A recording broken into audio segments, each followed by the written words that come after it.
Hello. Welcome to As Far as I Know. And I'm going to tell you something that has really worked for me in my life.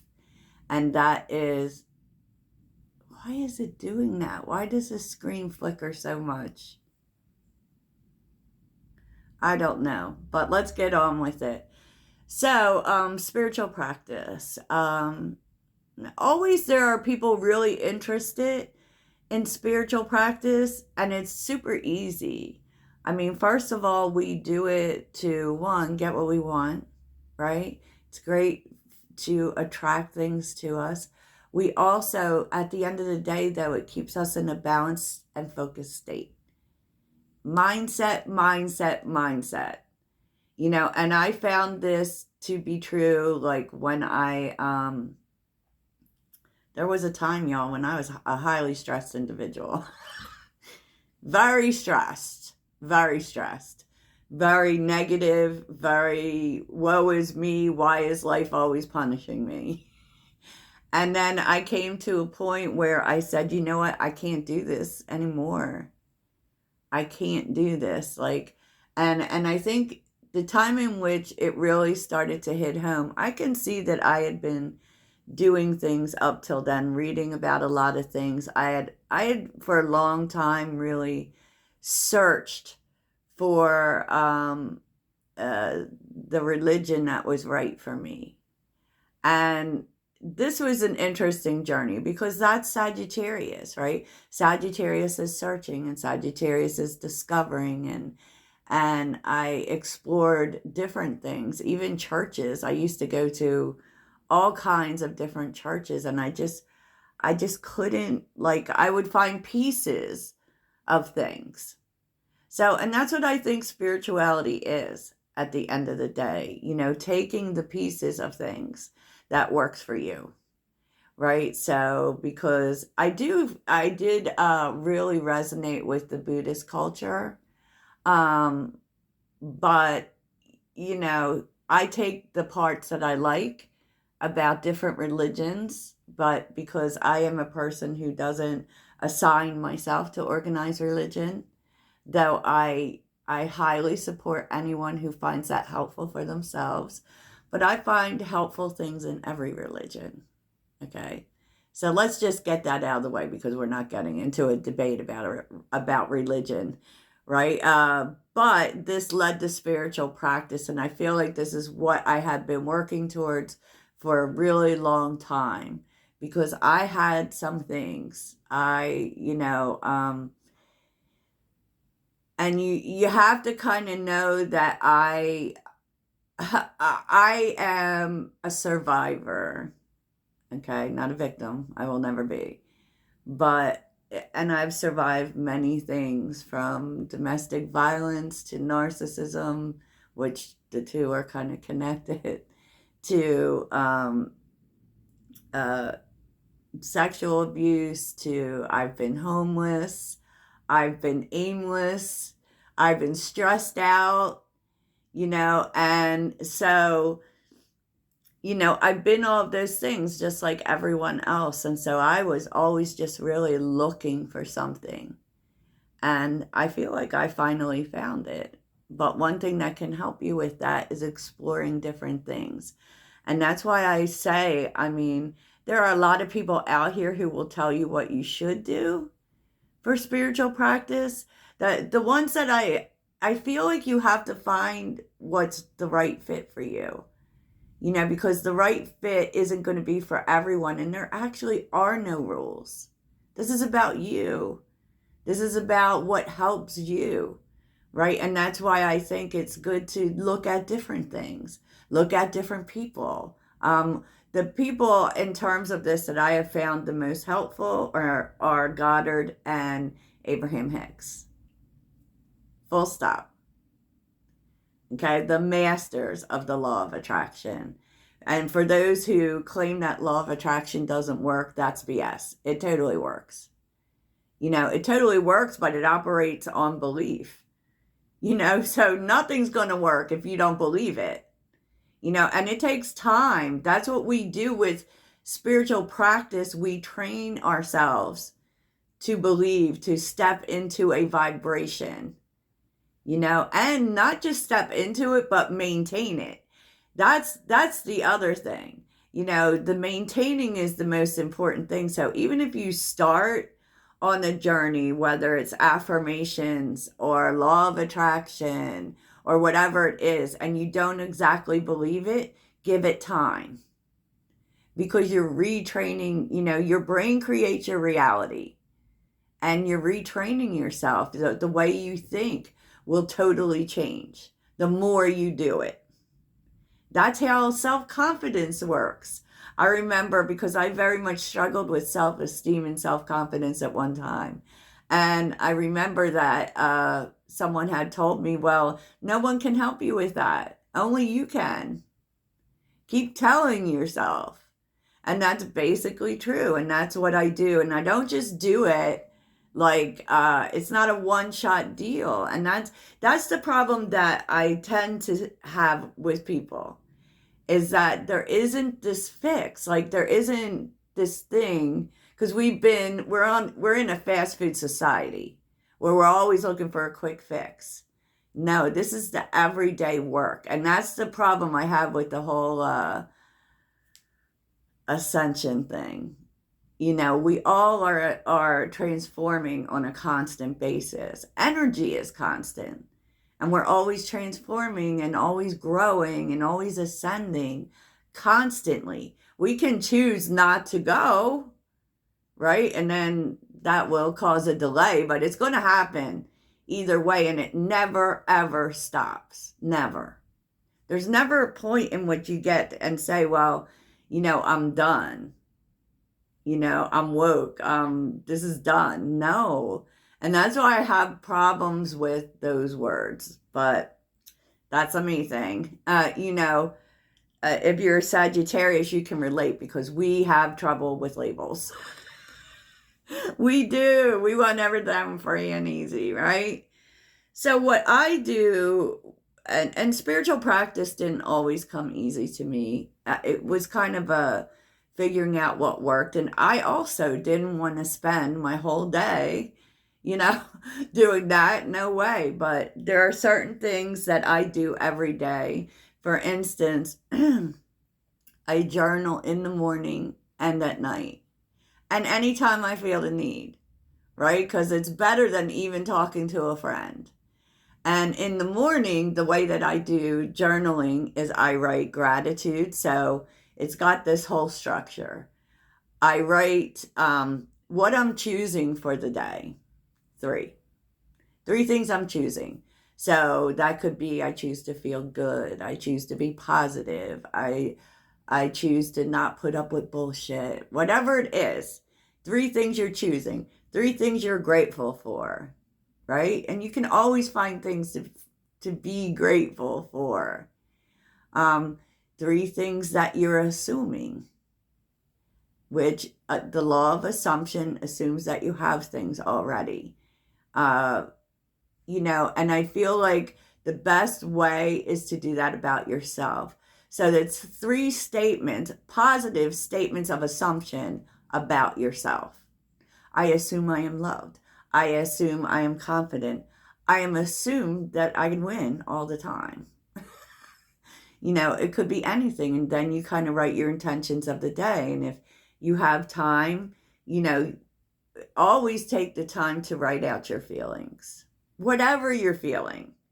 And then at the end of the day is really the best part, because you need to get clear. This is how we sleep, right?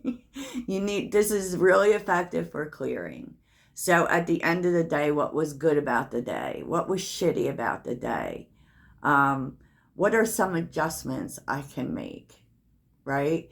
And as far as like what was good about the day, it's really nice to remember like something nice someone did for you, even if it was like totally small, or something good that happened that, will really get you into a state of mind for the day. And you do write out your feelings at the end of the night, because you don't want to take that with you. You'll never sleep.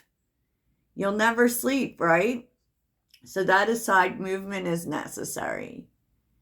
Movement of any kind. I go for 2 walks a day because I feel that getting outside is really important for me. It really helps me to stay anxiety-wise. It really helps. And meditation.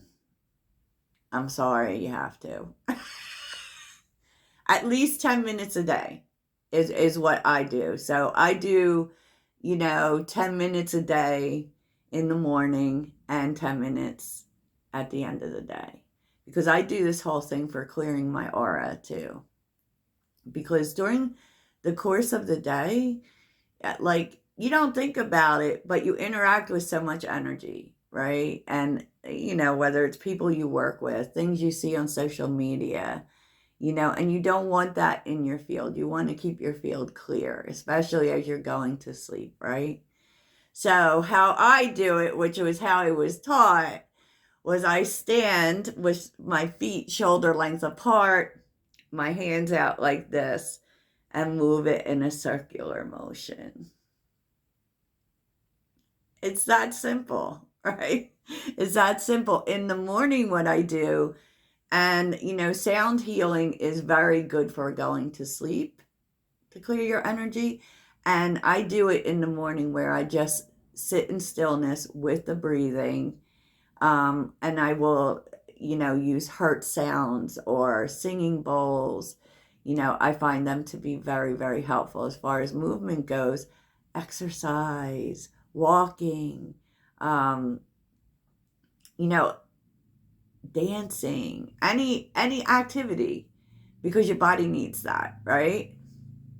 And as far as meditation, one more thing I want to say is that diversify, find different ways of meditating. Okay, so for me, what's effective is water. So I take a lot of baths, right?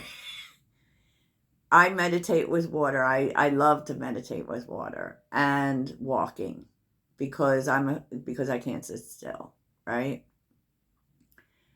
And, once you start all of this, you'll want to do more. So, for instance, once you start journaling, you'll want to do more. I believe that journaling is very important. And I just saw that someone had said, in terms of astrology, that if you write, you will manifest whatever you write according to what house Mercury is in for you. So, for instance, I have Mercury in the 7th house, which is the house for relationships, partnerships. And so I can easily manifest that by writing about it. And, I find that manifestation through writing is most effective for me. Of course, you always speak life to things. Do I need to speak my mind, or do I just have allergies? Anyways, journaling. There's so much you can do with journaling, and there are ways that you can follow that structure for your day, which takes very little time.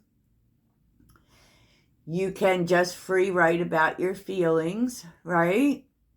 You can also do specific journals, which is what I do. I have a vision board journal.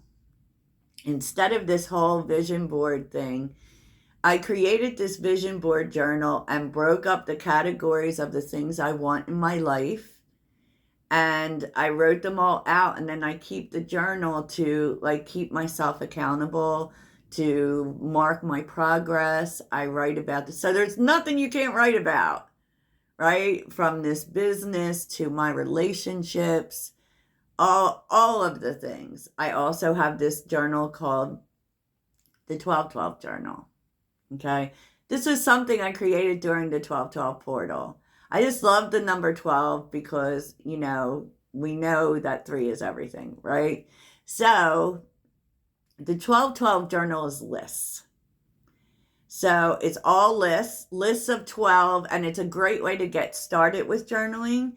If you just write lists, start with writing lists of 12s, meaning 12 things I'm grateful for, 12 things that felt good today, 12 things that felt shitty today, 12 changes I want to make, 12 wishes I want.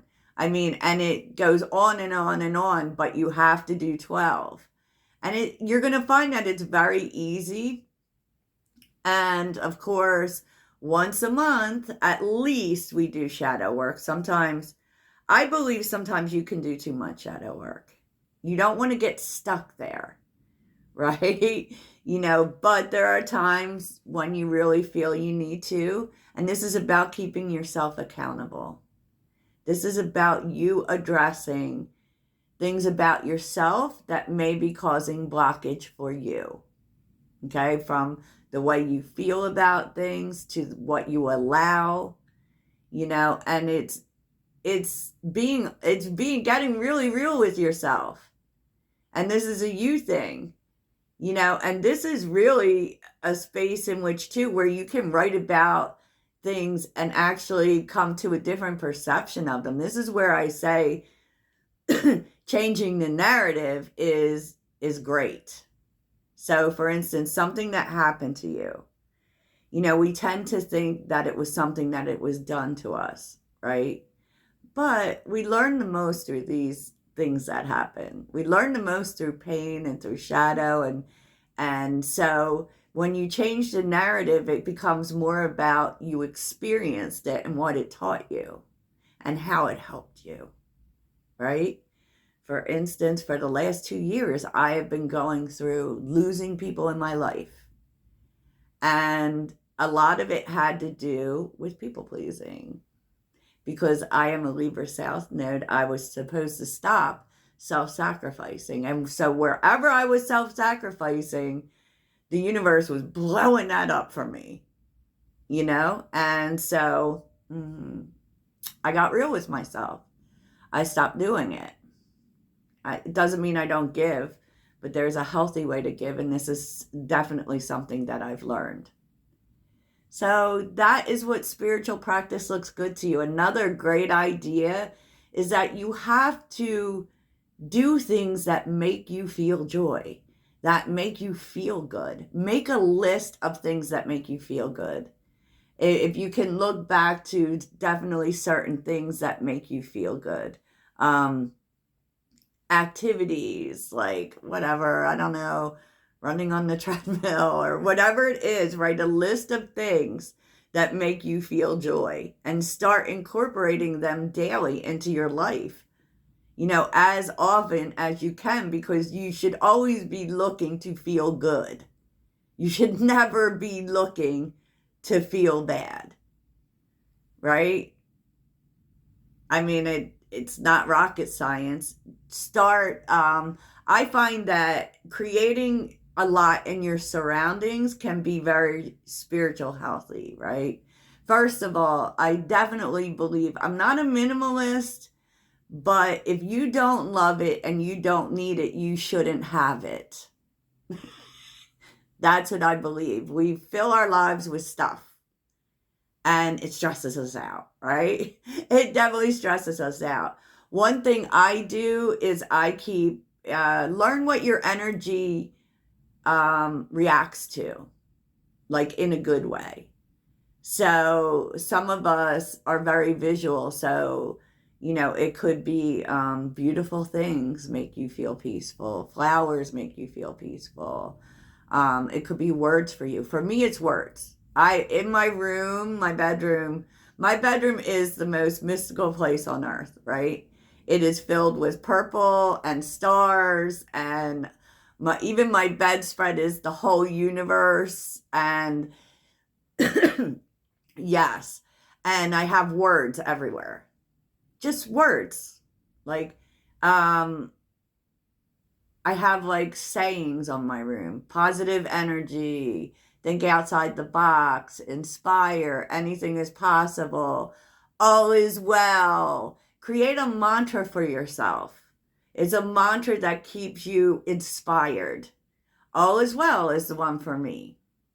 Or everything is always working out for me. Say it 5 million times a day. You know, uh, also scents are very important. You know, scents have a spiritual connection to them. And we tend to all have particular scents that make us feel certain ways. So what scent makes you feel love? For me, it's jasmine. What is it? Jasmine, roses, anything can totally change your mood. Can totally change your mood. So that's just a couple of the things that you can do. And that, I mean, I kind of do like all of the things. I definitely do because it keeps me straight. And one thing that I feel is necessary when you're starting is that to set it on a schedule. To say at this time, I'm doing this, I'm doing it for this amount of time, and do that every day for a month. You know, after that, you can kind of take it easy on yourself. But yeah, definitely do it. You know, so also read. For my fellow Sagittarians, we need to learn. So you need to like set some time for discovering or learning something, whether you go to a new place, you read every day for a half hour, you take an online course, learn something. Believe me, it will change your life. It will change your life. I also believe that connection is important. So, especially if you don't encounter many people during the course of your day, go online and get involved in a conversation there for a limited period of time. Of course, you have to be careful what you surround yourself with, but we need people. Okay, we actually do. And I know there's going to be people who say, no, I don't need no people. We do. It's just like it could be you just need one person and you only need to talk to them for 10 minutes a day. This is really important for your emotional well-being. Yes, yes. So that's what I have for you. I know it was a lot. I was trying to get like all of the things, right? All of the things. And I will tell you one thing I found that was really helpful to me is watching something funny before I went to bed. And I also, along the way, found once I started to delve into meditation, I found some different things. Like I found mind movies, which you can find on YouTube, which really, is really good for programming your brain towards the right mindset and manifestation. Tapping is a really quick method as well, you know, so whatever works for you, y'all. Toodles.